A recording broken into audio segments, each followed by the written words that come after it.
Good morning, all of you. Hope you are fine at home. So today we are going to study computer chapter number 3. क्या है वो? Creating charts in M S Excel. M S Excel में chart कैसे create किए जाते हैं आज हम वो पढ़ेंगे. Okay. A chart is a picture representation of a data. Chart is visually appealing and make it easy for the user to see comparison analysis data. MS Excel supports a various type of chart. सबसे पहली बात तो charts होती क्या है. Chart एक picture presentation होता है. जैसे कोई भी अगर डाटा है आप उसको कंपेयर करना चाहते हो तो वो एक यूज़र के लिए इजी हो जाता है अगर आप उस चार्ट के थ्रू अगर प्रेजेंट करो. ठीक है. तो एम एस एक्सेल बहुत सारे चार्ट्स को सपोर्ट करता है जिसे आप यूज़ कर सकते हो. क्लास में अगर आप कोई चीज़ को रिटर्न में बताए और कोई आप बच्चे को ड्राइंग पे बताए तो कौन सा ज़्यादा इंटरेस्टिंग होगा? ऑफकोर्स ड्राइंग वाला. तो ऐसे ही आप अलग अलग डेटा को कंपेयर करने के लिए आप चार्ट्स का यूज़ कर सकते हो. So let's start. Types of charts. Data given in a worksheet can be represented in a graphic form through a chart. आप जो भी डाटा होता है वर्कशीट का उसे आप कैसे परफॉर्म कर सकते हो? ग्राफिक के थ्रू भी शो कर सकते हो. यानी कि इस डाटा को आप ग्राफ के थ्रू भी शो कर सकते हो. M S Excel support many types of charts. M S Excel में बहुत सारे चार्ट्स होते हैं. Each chart has it own significance. सबकी अलग अलग अपनी अलग अलग सिग्निफिकेंस है, टाइप्स हैं. We should choose a chart type of a data that best conveys our data in easily and quickly understood. हमें चार्ट कौन सा लेना चाहिए? हमारे डाटा के अकॉर्डिंग लेना चाहिए जो हमारे डाटा को ईजी और क्विकली यूजर को समझा सके. Let us learn about the chart types which are used to represent. पढ़ते हैं हम कौन कर सकते हैं. We will use the data in the worksheet shown below to the create. अब हम इस वर्कशीट को लेंगे कि हम अलग अलग चार्ट्स में कैसे कर सकते हैं. तो यहाँ पे स्टूडेंट नेम है, इंग्लिश के मार्क्स हैं, हिंदी के मार्क्स हैं, साइंस के मार्क्स. अब ये आपको एक शीट दी गई है. Let's see.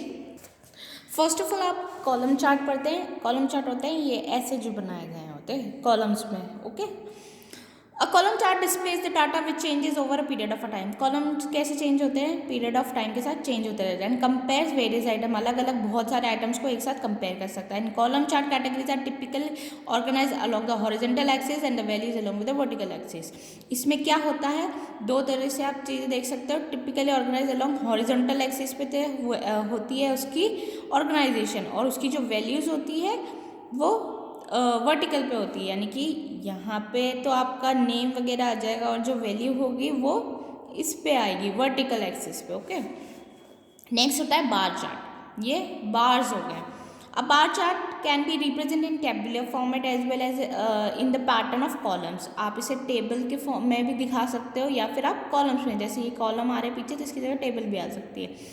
अब bar chart shows data changes over a period of time and comparison with some specific individual. आपका यानी कि बहुत सालों का अगर डाटा है तो वो भी शो कर सकता है और उसे कंपैरिजन करके भी बता सकता है.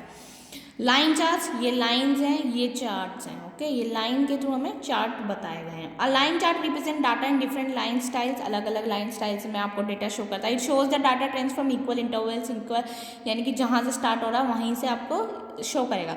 Line charts can display continuous data over time. आपको मतलब जितना भी डाटा है जितने भी टाइम का है वो सब शो कर सकता है. Set against a common scale and are therefore ideal for showing trend in data and equal interval. यानी कि अगर बहुत सारा डाटा है, बहुत टाइम का डाटा है और वो आप कंटिन्यू वर्क में चल रहा है तो आप इससे उसे शो कर सकते हैं. नेक्स्ट होता है पाई चार्ट. ऐसे राउंड में जो होता है. ओके. अब pie chart displays the contribution of each value of to a total. यानी कि जितनी वैल्यू होती है वो उतना कलर आपको हर एक चीज़ को एक कलर दे दिया जाता है. जिसकी ज़्यादा वैल्यू होती है उसके में वो ज़्यादा कलर होता है. Okay. The data points in a file chart are displayed as a percentage of whole pie. इसके ये जो पूरा पाई होता है ये 360 डिग्री का होता है. अब आपको जितना जितना परसेंट उसमें होगा वो इतना इतना परसेंट आपको बढ़. जैसे ये 50 है तो ये इतना हो जाएगा. 50 होता तो ये ऐसे सीधा हो जाता. ये 30 है या 40 है या 20 है तो उतना उतना कलर उसके अकॉर्डिंग आ जाएगा. Okay. Next is donut chart. ये डोनट चार्ट है. This type of chart consist of more than one data series. इसमें एक से ज़्यादा डाटा आप दे सकते हो. In this chart each ring represent one data. एक रिंग में एक डाटा शो करता है. It show the relation of a parts of a whole. और पूरे से आपको टोटल रिलेशन बता दिया जाता है. Next is cylinder chart. ये सिलेंडर्स बने हुए देखिए. तो a cylinder chart show the column in a chart in a cylindrical shape. जो चार्ट की इन्फॉर्मेशन होती है वो सिलेंड्रिकल शेप में बताती है.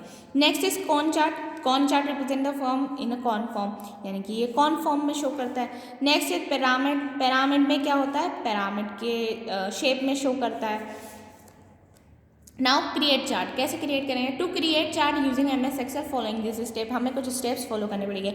ओपन अ ब्लैंक वर्कशीट, पहले हमें खाली वर्कशीट ओपन करनी पड़ेगी and enter the data to prepare chart. पहले हमें एक शीट ओपन करनी है, उसमें जैसे इन्होंने ये डेटा डाला तो ऐसे आपको भी अलग अलग डेटा डालना पड़ेगा। एटलीस्ट 3 या 4 तो होना चाहिए क्योंकि वो कंपेयर तभी करेगा। Okay, now select the data range that is the cell that contains the data that you want to use for the chart। अब आपको क्या करना है, जितना भी डेटा आपको लेना है उसको आपको सिलेक्ट करना पड़ेगा। देखिए ये ब्लू हो गया, आप ऐसे सिलेक्ट करेंगे तो ब्लू हो जाएगा। Click on the insert menu, फिर आप इंसर्ट मेन्यू में जाएंगे, सिलेक्ट चार्ट ऑप्शन, उसमें चार्ट का ऑप्शन है, आपको वो सिलेक्ट करना है। Select the type of a chart, अब आपको कौन से टाइप का चार्ट चाहिए आपको वो सिलेक्ट करना पड़ेगा। Click on the next button, फिर आप नेक्स्ट बटन पे क्लिक करेंगे। Then now click on the next button, अब आप वापस अगेन नेक्स्ट बटन पे क्लिक करेंगे। Now click on the titles tab, अब उसके बाद टाइल्स टैब आएगा, आपको उस पर क्लिक करना है and type the chart X and Y. अब आपको उसको नेम देना पड़ेगा, तो आप क्या डालेंगे X and Y axis and click on the next button.